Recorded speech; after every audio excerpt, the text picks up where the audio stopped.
Welcome to Just Pause. And as the sages have taught us, the meditation begins with first a grounding, creating a safe place in our field, but also in our body.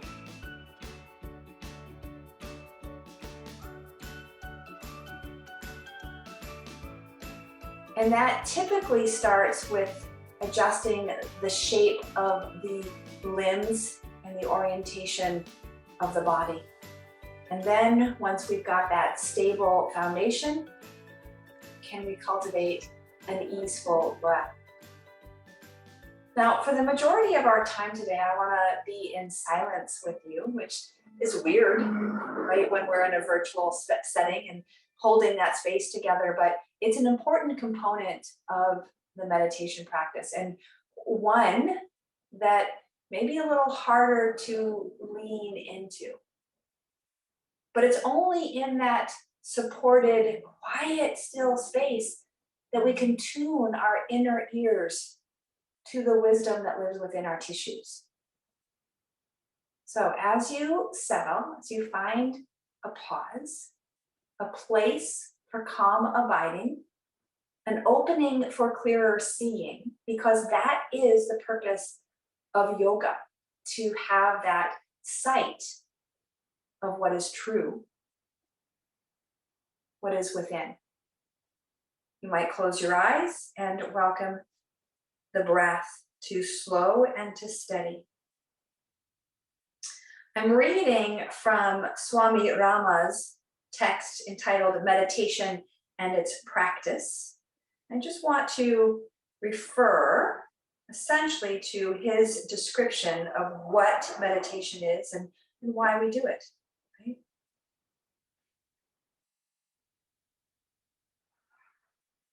This is not to say that there is only one way, but the definition that Swami Rama shares is really aspirational, where we're progressing to. But the pre-steps might look and feel a lot like what he's saying is not meditation. So in other words, I like to study. Study is not really the same as meditation, but it might be a precursor to help us hone our focus, our stick-to-itiveness, and even sort out our values, our yama and niyama principles. He writes, meditation is a different, subtle, and precise approach. It is the simple technique of learning how to pay attention and to understand the various levels of yourself, the body, the breath, and the mind. These layers of the self that we know from our koshas, the 5 layers around or between the universe and the spark of the universe within, the Atman center. Meditation is a specific technique for resting the mind. And this is specifically the intellectual mind.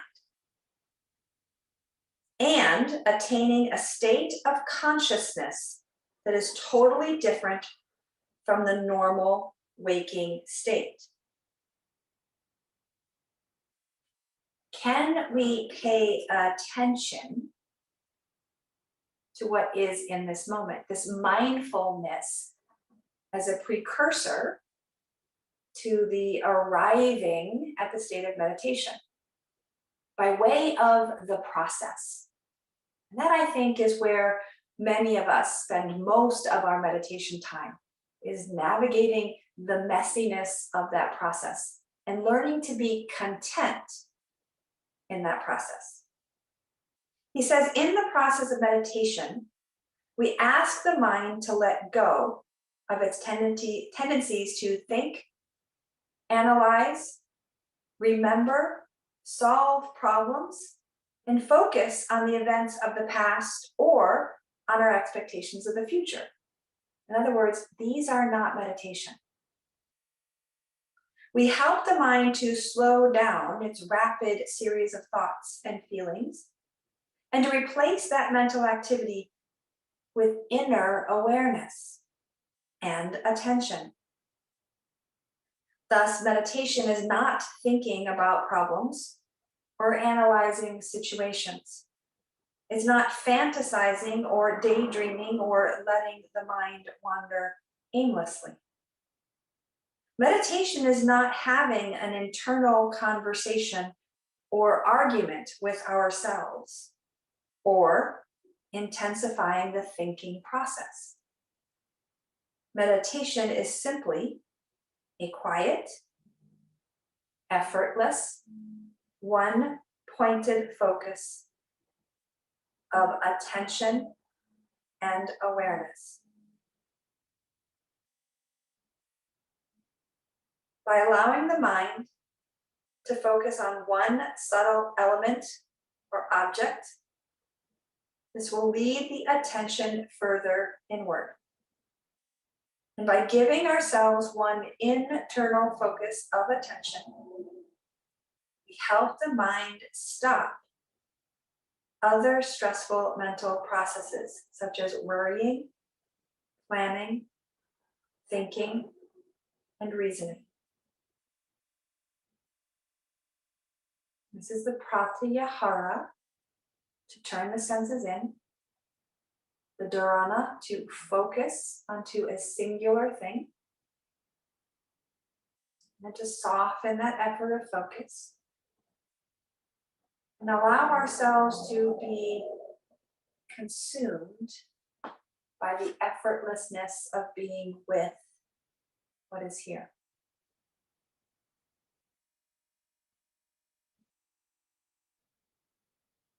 Any attachments, any stickiness, we let it go.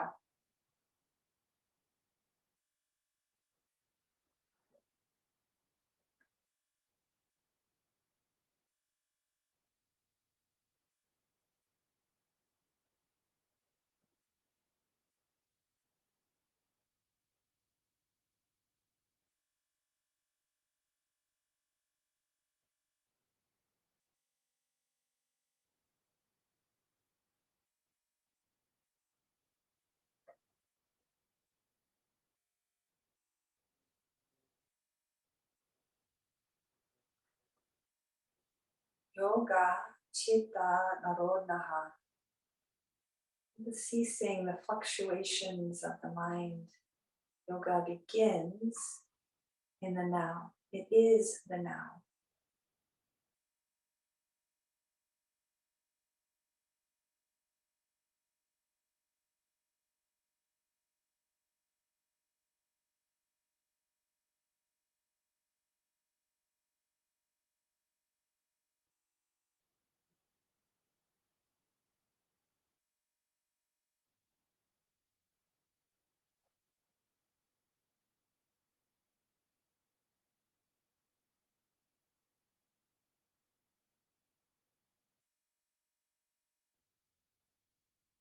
That's what you notice. What will you direct your attention to? What will you give your attention to? What will you allow into your awareness? You open to just what is here.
you noticing?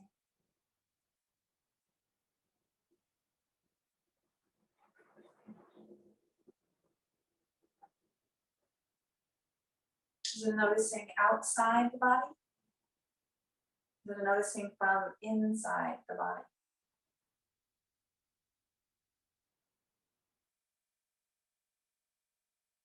Is it in this moment? Or is it a remembering or a projection? Come back to what's here in this moment. Stay in this space of meditation, of allowing, of being in the process.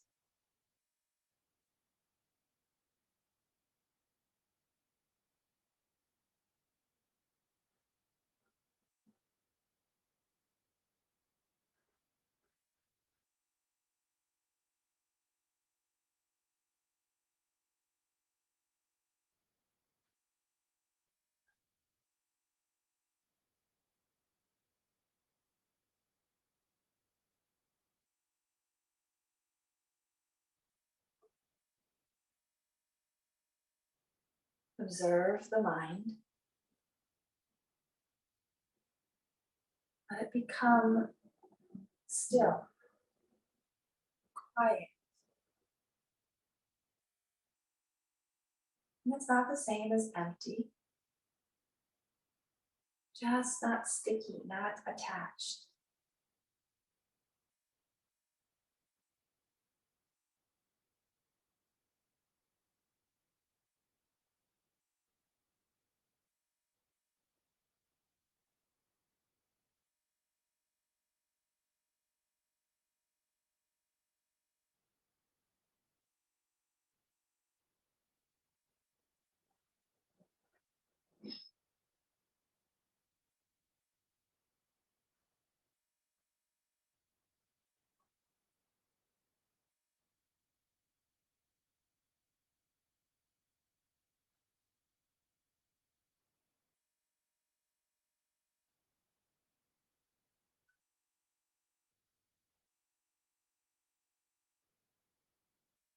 So what makes for a good meditation experience?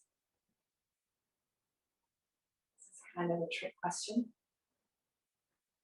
because there is no such thing as a good or a bad meditation experience without attachment. So if we can be unattached, then the experience is just that, the experience. But it can be helpful to cultivate a still, a steady, a relaxed and comfortable position, a posture. Can it be helpful to have a familiar surrounding that is both safe from harm and nurturing in its energy and its spirit? So as you are ready to conclude your meditation, bring your attention back to your breath.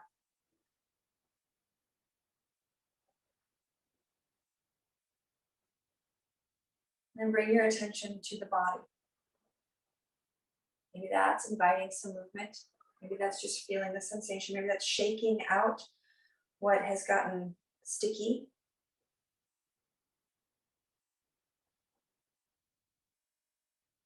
And then bringing your hands together.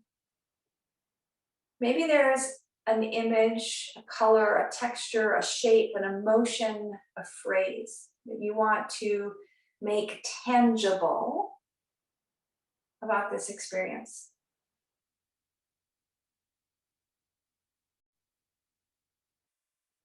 May you breathe deeply. May you move freely. May you labor lovingly and live vibrantly. Namaste.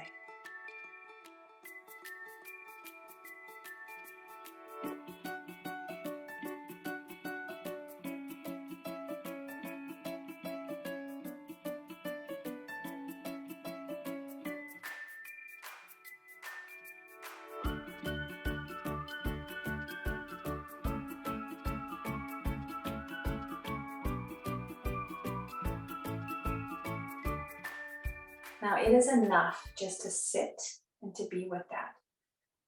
But one of the things that I have found that has helped my meditation practice mature, especially as someone who likes to study and self reflect, to think, is to take that final observation of what I'm noticing or what I want to take away, and then writing that down in my journal just as it came to me at the end of my meditation. And at some point, coming back to then reflect on that through the process of inner dialogue to again distinguish the difference between my self study, the svadhyaya, my other study, the reading of texts and experts and those who have come before, my teachers, and the meditation practice. These will feed the meditation as much as the meditation will nourish and feed these other complementary practices. But it is important to recognize that they are different from the same source, from the same intention of union, of yoga. Any comments, questions, observations, or clarifications that you want before we close our time together today? That reading was really helpful. I had forgotten a lot of that. Um, that the things that I considered meditation are really precursors to and not the practice. They're the way to the practice, but not it. And I caught a couple of moments of a glimpse of the real practice there, but I realized that I've been sitting in the stuff before most of my time spent meditating. And that's okay, right? It's in a lot of ways, that's where we have to begin, right? We don't begin swimming by being thrown in the middle of the ocean. We begin swimming by walking to the edge, maybe even holding on to the edge of set a pool. So the mantra and the breath attention, as well as music or any other tools, are meant to be that ebbing towards. But maybe this is where you're coming from too, in the sense that intellectual analysis gives me a dopamine hit like nothing else. Like solving puzzles feels alive and good. But that's not meditation. Damn it. Because that I'm good at. Just sitting, even just listening is hard. But it's as important as the speaking if we want to build that authenticity and that intimacy, which makes sense when I'm talking about relations with others. But it's also relationship with self. We can only know others to the depth that we know ourselves. And if I can't just sit with myself, then I'm going to be insufficient in being able to sit with you.